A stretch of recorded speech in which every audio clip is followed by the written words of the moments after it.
प्यारे विद्यार्थियों, आप सभी को मेरा नमस्कार। मैं डॉक्टर नेमीचंद कुमावत, सहायक आचार्य हिंदी विषय, राजकीय महाविद्यालय की आपकी इस बीए प्रथम वर्ष विषय हिंदी साहित्य के प्रथम प्रश्न पत्र की आज की इस ऑनलाइन कक्षा में मैं आप सभी का हार्दिक अभिनंदन और स्वागत करता हूँ। प्यारे विद्यार्थियों, आज मैं आपके समक्ष लेकर आया हूँ आपकी जो पाठ्य पुस्तक है प्राचीन काव्य में संकलित द्वितीय कवि कबीरदास जी के पदों को लेकर आया हूँ। पिछली 2 ऑनलाइन कक्षाओं में हमने कबीरदास जी का जीवन परिचय, कर्तृत्व, व्यक्तित्व, उनके काव्य की प्रमुख विशेषताएं और उनके 4 आरंभिक पद साखियाँ जिनको हम पढ़ चुके हैं। आज हम 5वें पद से आरंभ कर रहे हैं, तो आप ध्यान से सुनिए। 5वां पद आरंभ हो रहा है, हमने मरे मरी हैं संसारा। कबीरदास जी कह रहे कि मैं नहीं मरूंगा, मरेगा तो ये संसार मरेगा, अर्थात संसार की सारी चीज़ें क्षणभंगुर हैं और मैं तो ईश्वर की भक्ति करके अमरत्व मैंने प्राप्त कर लिया है और अब मेरा मरण नहीं होगा। यानी कहने का तात्पर्य मनुष्य का शरीर मरता है, आत्मा तो वैसे ही अजर अमर होती है, लेकिन जब ईश्वर के समान अमरत्व की प्राप्ति कर लेना ये कई जन्मों का परिणाम होता है, कई जन्मों की साधना होती है। तो कबीरदास जी यहाँ कह रहे हैं आत्मा के रूप में कि मैंने तो ईश्वर की इतनी भक्ति की इस जन्म में कि मुझे तो ईश्वर के समकक्ष पद प्राप्त हो गया है, इसलिए मेरा मरण नहीं होगा। मरण होगा तो संसार के उन प्राणियों का होगा जो ईश्वर की भक्ति नहीं करते हैं। हमको मिला जीवन हारा, अर्थात मुझे तो मेरे जीवन को जिलाने वाला, जीवन दाता, जीवन देने वाला परम पिता परमेश्वर मुझे मिल गए हैं, उनके साक्षात दर्शन मुझे हो गए हैं, इसलिए अब मैं नहीं मरूंगा।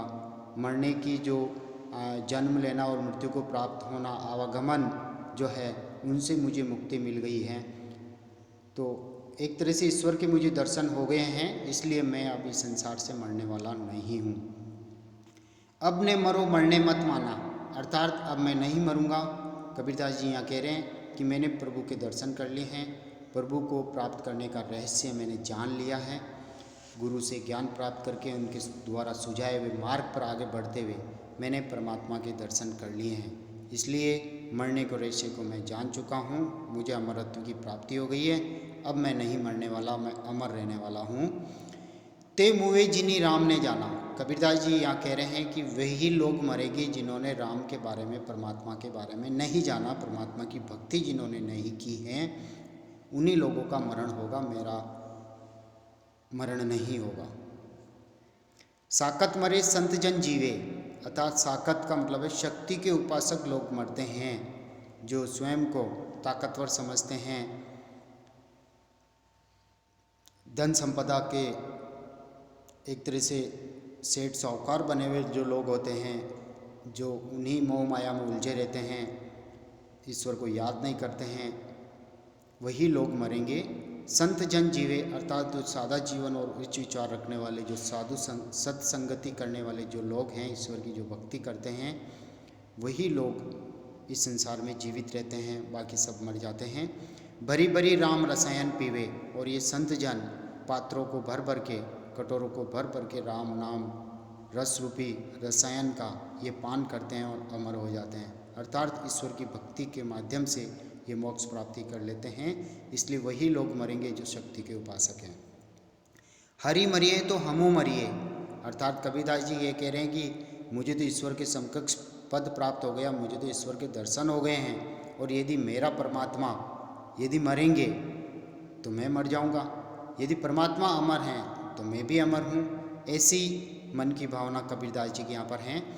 हरि ने मरे हम कहाँ को मरिए, अर्थात मेरा ईश्वर ही यदि नहीं मरता है तो मैं क्यों मरूं, मैं तो अमर हूं, इसलिए मेरा जीवन दाता ईश्वर मुझे मिल गया है, उन्होंने मुझे साक्षात दर्शन दे दिए हैं, मेरी भक्ति से वो प्रसन्न हो गए हैं, इसलिए संत जन तो जीवित रहते हैं और राम नाम रसायन का पान करते रहते हैं।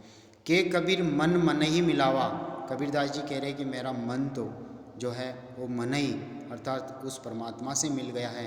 आत्मा परमात्मा से मिल गई है, परमात्मा का ही अंश आत्मा होती है और इस संसार में जन्म लेती है और नियत समय उपरांत उसे परमात्मा में विलय होना है। लेकिन आत्मा अपने अपने कर्मों का फल मनुष्य को भुगताती हैं, मनुष्य को भोगना ही पड़ता है। तो अब यहाँ कबीरदास जी आत्मा और परमात्मा के मिलन की यहाँ बात कह रहे हैं। असर भय सुख सागर पावा, असर भय अर्थात मैं तो अमर हो गया हूँ, सुख सागर अर्थात परमात्मा की भक्ति रूपी अमरत्व तत्व रूपी सागर को प्राप्त करके मैं तो अमर हो गया हूँ। मैंने तो परमात्मा की भक्ति से सब कुछ प्राप्त कर लिया जो कि सामान्य सांसारिक प्राणी प्राप्त नहीं कर सकता, और जो प्राप्त नहीं करेगा वही संसार में जिएगा। तो यहाँ आत्मा और परमात्मा के मिलन का आध्यात्मिक रूपक कबीरदास जी ने यहाँ पर व्यक्त किया है, और वो ये यहाँ प्रेरणा दे रहे हैं कि जो सांसारिक प्राणी ईश्वर की भक्ति करेगा वो अमरत्व प्राप्त कर लेगा, मोक्ष प्राप्ति कर लेगा, वैकुंठ धाम जाएगा, और जो भक्ति नहीं करेगा वो प्राणी यहाँ बार बार जन्म लेकर के मृत्यु को प्राप्त होगा। प्यारे विद्यार्थियों, ये था 5वां पद। छठे पद की ओर हम आगे बढ़ते हैं, और छठे पद में कबीरदास जी जो हैं वो माया के विविध रूपों पर टिप्पणी करते हैं। यहाँ पर माया की बात यहाँ पर करते हैं और माया को ठगिनी बताया गया है, जो मनुष्य को हर तरह से लोभ लालच दे करके ठग लेती है और मनुष्य उसमें फंस जाता है और जीवन भर उस माया मोह में कैद रहता है, और उसकी वजह से वो ईश्वर को याद नहीं करता जिसने उसे जन्म दिया है। तो यहाँ कबीरदास जी कह रहे हैं कि इस माया से तुम मुक्त होकर के ईश्वर की भक्ति करो। देखिए, माया माँ ठगिनी हम जानी, कबीरदास जी कह रहे हैं कि मैंने भक्ति के बल पर, ज्ञान के बल पर इस माया के बारे में पूरी तरह से जान लिया है। ये संसार पूरा एक माया जाल है, सांसारिक वस्तुएं जो है माया के विविध रूप हैं, और मनुष्य इसी के प्रति आकृष्ट होकर के इसी में उलझा रहता है। लेकिन मैंने तो गुरु के ज्ञान से इस मायावी संसार के बारे में पूरी तरह से जान लिया, इसके रहस्य को जान लिया। त्रिगुण फांसी लिए कर डोले, कर यानी हाथ में, त्रिगुण यानी 3 गुण, रजोगुण, तमोगुण, सतोगुण, इन तीनों गुणों का फांसी का फंदा लिए हुए ये माया डोलती है, इधर उधर चलती है और मनुष्य को मधुर वाणी बोल बोल करके अपने माया जाल में उलझाती है। बोले मधुरी वाणी अर्थात अपने फंदे में मधुर वाणी बोल बोल करके फंसाती है अपनी वस्तुओं की ओर। ये मायावी संसार मनुष्य की आत्मा को आकृष्ट करता है और मनुष्य उसी चकाचौंध में कैद हो जाता है और ईश्वर को भूल जाता है। केशव के कमला होई बेटी, अब यहाँ माया के विविध रूप कबीरदास जी यहाँ अभिव्यंजित कर रहे हैं।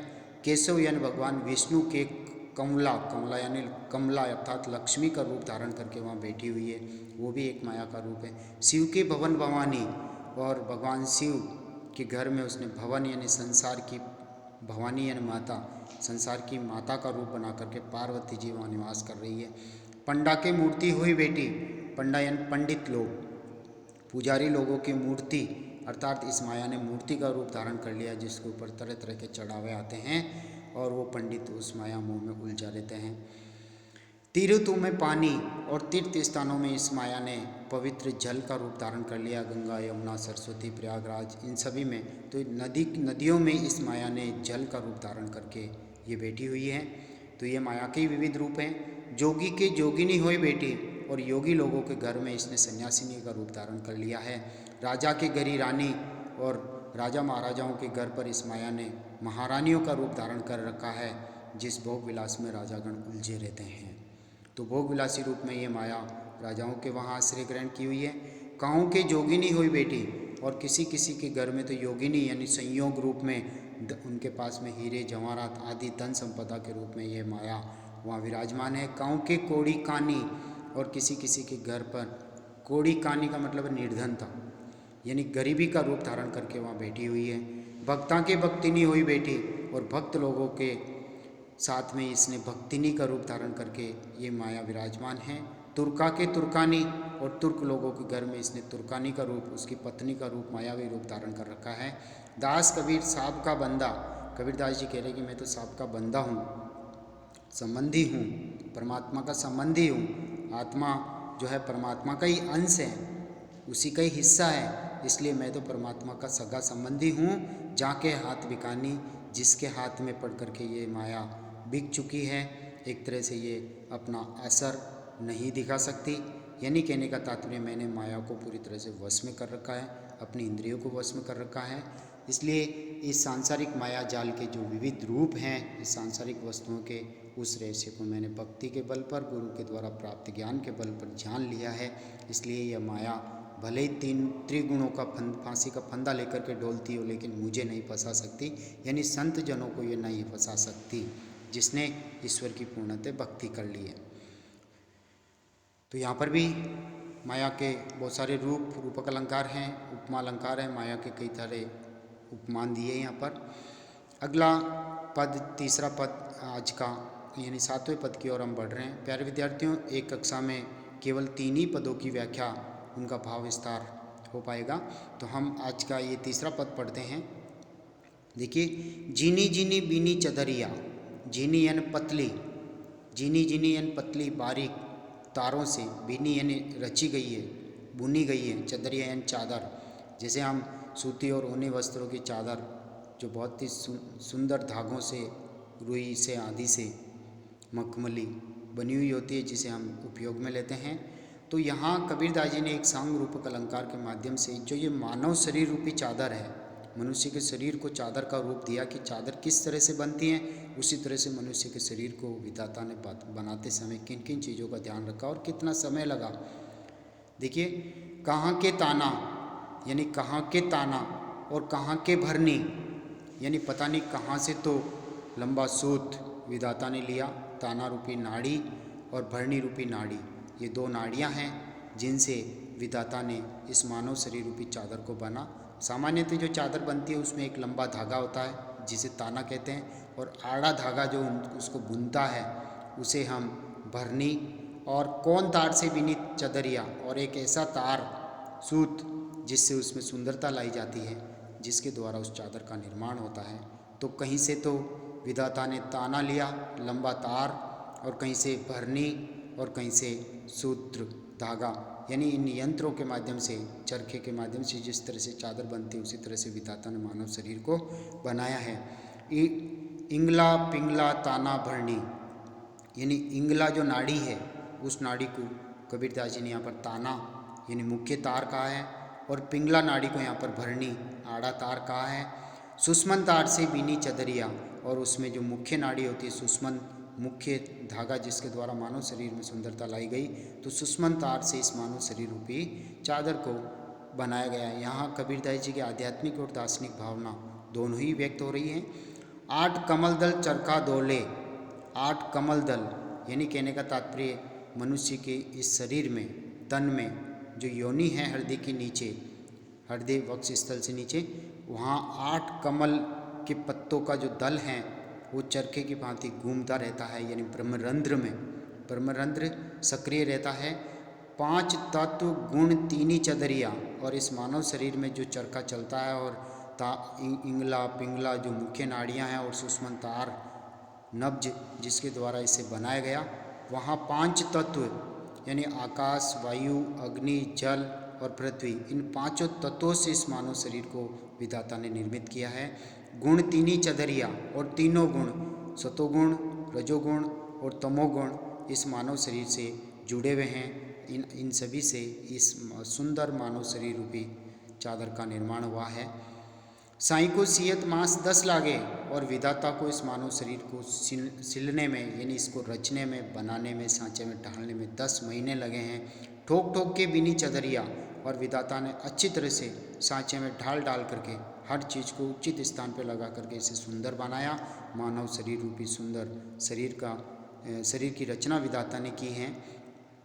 सो चादर सुर नर मुनि ओडिन, और इस मनुष्य शरीर रूपी चादर को सुर यानी देवताओं ने ओढ़ा है, देवताओं ने भी मानव शरीर में जन्म लिया है, नर यानी मनुष्य ने, और मुनियों ने, ऋषि मुनियों ने मानव शरीर रूपी धारण किया। तो मानव शरीर रूपी चादर को सभी ने ओढ़ा है।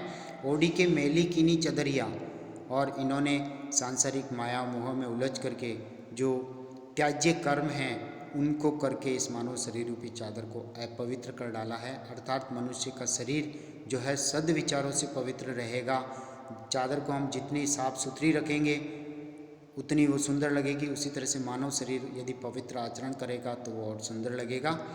तो ओढ़ी के मेली कीनी चदरिया, अर्थात मनुष्य अपने आचरण के द्वारा इस संसार में माया मोह के वशीभूत होकर के लोभ, लालच, तृष्णा आदि विकारों में लीन होकर के मनुष्य ने शरीर को बिना भक्ति के, बिना ईश्वर को याद किए हुए इस मानव शरीर चादर को ओढ़ करके एक तरह से गंदा ही किया है। दास कबीर यतन से ओढ़िन, कबीरदास जी कह रहे कि मैंने तो प्रयास करके प्रयत्न पूर्वक साधना और भक्ति के माध्यम से इस मानव शरीर रूपी चादर को धारण किया है। ज्यों का त्यों धरी दीनी चदरिया, और परमात्मा का अंश आत्मा है जो मानव शरीर के रूप में आती है। और कबीरदास जी कह रहे कि आत्मा जब तक इस संसार में रहती है तब तक वो मनुष्य शरीर धारण करके यहाँ रहती है और अपना आचरण मनुष्य अपने आचरण के द्वारा ही पहचाना जाता है। तो कबीरदास जी कह रहे हैं कि मैंने गुरु के ज्ञान के बल पर परमात्मा की भक्ति और साधना की, और जिसका परिणाम ये हो मुझे अमरत्व प्राप्त हो गया, और इस मानव शरीर रूपी इस चादर को मैंने पवित्र और आचरण को अच्छा बनाए रखा। इसलिए मैंने जैसी धारण की वैसी की वैसी इस संसार को पुनः उस चादर को सौंप करके मैं जा रहा हूँ। यानी मैंने इस चादर को बिना मैली किए ही जैसी विधाता ने मुझे सौंपी वैसे ही मैंने पुनः सौंप दी है। तो यहाँ रूपक, समासोक्ति और काव्यलिंग अलंकार भी यहाँ पर प्रयुक्त हुए हैं। तो प्यारे विद्यार्थियों, आज हमने 3 छंदों पर विस्तार से व्याख्या पढ़ी है। इन तीनों पदों का, कबीरदास जी के इन तीनों पदों पर विस्तार से हमने बात की है। इनकी विशेषताएं, इनमें छिपे हुए भाव, इसकी विषय वस्तु, प्रसंग आदि पर हमने विस्तार से चर्चा की है।